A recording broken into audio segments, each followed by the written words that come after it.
বন্ধুরা good morning, শুভ সকাল সবাইকে। তোমরা সবাই কেমন আছো? আশা করি সবাই ভালো আছো। দেখো বন্ধুরা, আজকে সকালে আমি রান্না করছি হচ্ছে দেশি মাংস। আমি মুরগি পুষেছিলাম, তার থেকে একটা মোরগ কেটে দিয়েছি। এই যে দেশি মুরগি ম্যারিনেট মাখিয়ে রেখেছি মশলা মিক্স করে। এখানে আলু আছে, আলু দেব। এখানে আছে পেঁয়াজ কুচি, আর এখানে আছে কমলি শাক দিয়ে ছোট মাছ আছে, ওটা দিয়ে সবজি করব।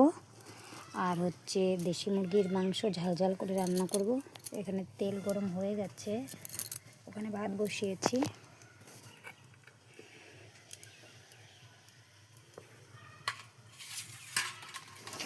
আলুটা এবার দিয়ে দেব।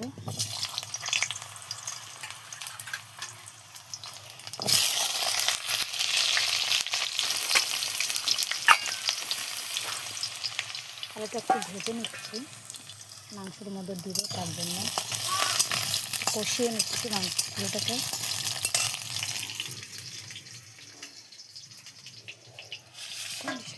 ছোটো মাছ আছে, ওটা দিয়ে সবজি করব।